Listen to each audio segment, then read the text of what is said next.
discussing news that matter, news that's got our attention throughout the last week, such as how far will the Premier League go to protect its brand? Petrol prices, they're creeping back up. And should the BBC be subsidised? Joining me on the couch to discuss this are G-Man, ZeN strategist and brainchild, heartbeat behind ZeN. Don't look at my t-shirt, please. We've got Shane, head of mentoring. Tony, all things to do with the web, an all-round good guy. And Cal, project manager. Hello. So how far will the Premier League go to protect its brand? Let's start with you, Tony. Tell us a little bit of background behind this story. Yeah, I'd seen it. Obviously, everybody's aware of the Adam Johnson story.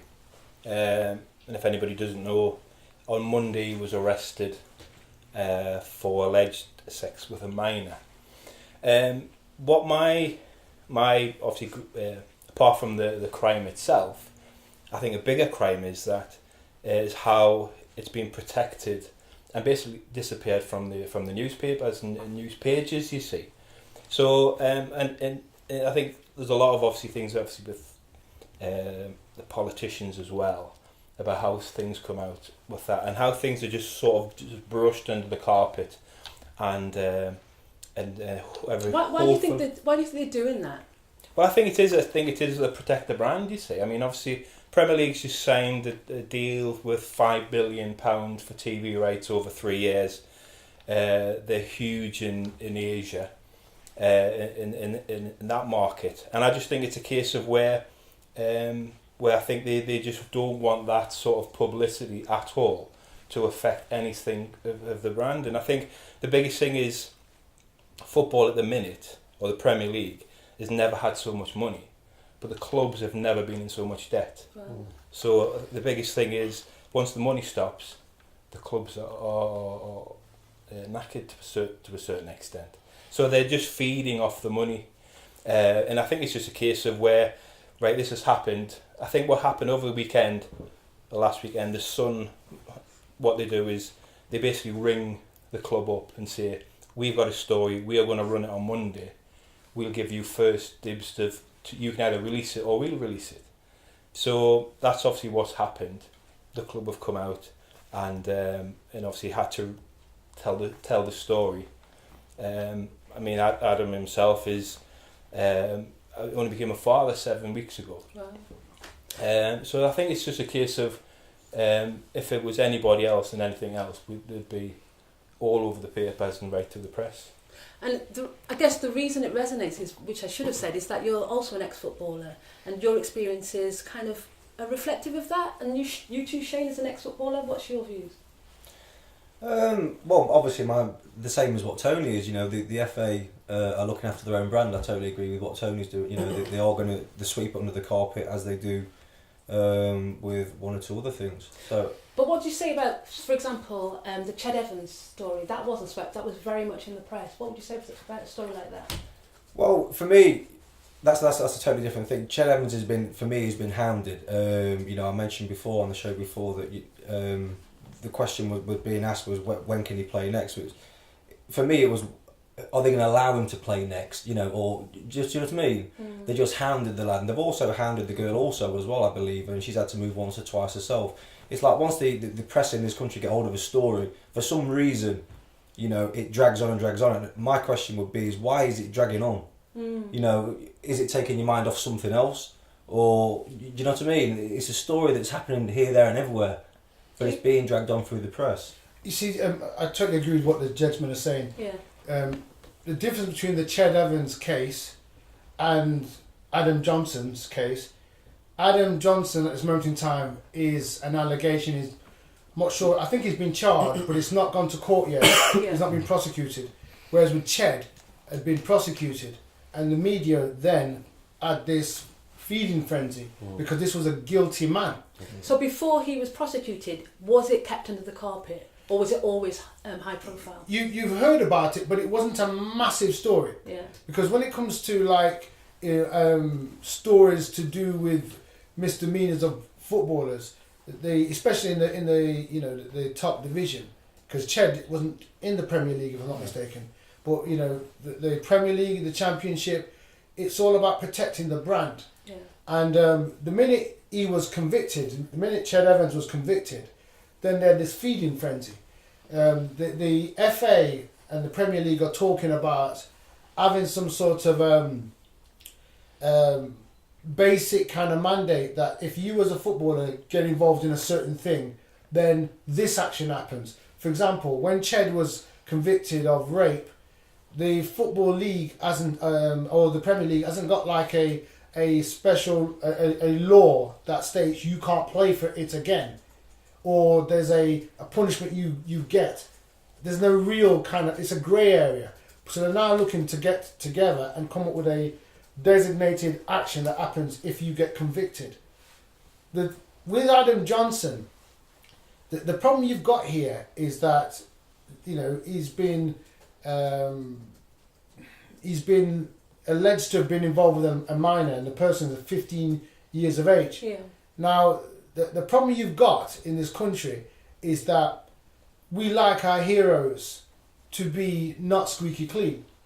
Whether we admit it or not, you know, footballers, we like the bad footballers. Go back to the 70s, right, when you had footballers like, I'm going to say Stan Bowles. These were brilliant, he was a brilliant footballer, but he wasn't a squeaky clean footballer. Yeah. We like our footballers with character. Like the Vinnie Jones. The Vinnie Joneses, until they cross the line.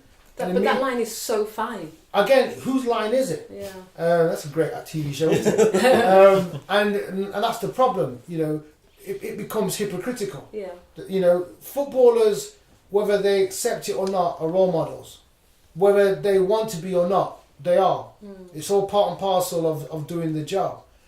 However, when they go wrong and they've paid their punishments, the media and the society in general should also adopt the logic of they've done it, they've paid their price, move on. Yeah. And, you know, but they don't. They want to milk the story for all that it's worth, while they don't really focus on what's happening in the real world, aka politicians allegedly doing the same thing, and no one says anything about them. But when it's a footballer, it's like we have to string him up.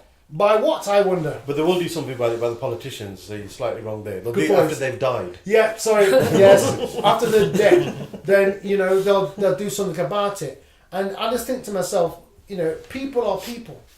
The details of what happened with Adam Johnson, was it in a nightclub? Did he find this girl in a nightclub? Was he just walking around schools and picked her up? So we don't know the full details, but we've got the rocks already to throw in that direction. We want to kill. Should the question be asked about how a 15-year-old girls look these days? Was he fully aware of her age? Well, again, you know, I don't really know how they met.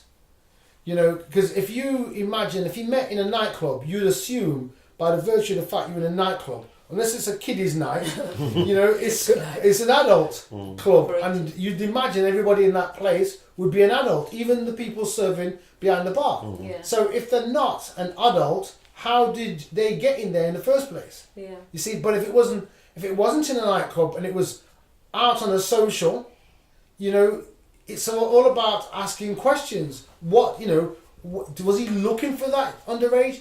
Did this happen? What about the morality of being just giving birth? Your missus just giving birth 7 weeks before. Yeah, you see, so you know, there's questions that need to be asked about his conduct.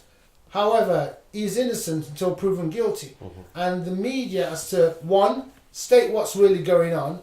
There has to be a trial, and whatever happens after that, the media still has to be respectful of all concerned, not have this feeding frenzy. But let's be honest, when the media does get it wrong, that they usually get it wrong front page. Yes. But when they apologise, it's usually a little It's section tiny. in the That's right. editorial. So so should they be held to account for these sort of things and say, we got it wrong again? Yes. We got it wrong again. Yes. On the front page of the paper before anybody Yes, they the should. news. I think that's a way of dealing with it, isn't it? Should be standard, but It should be standard. because for whatever reason, the media doesn't really get penalised for doing wrong, and they do a lot of wrong because a lot of their stories, you know, aren't necessarily truthful.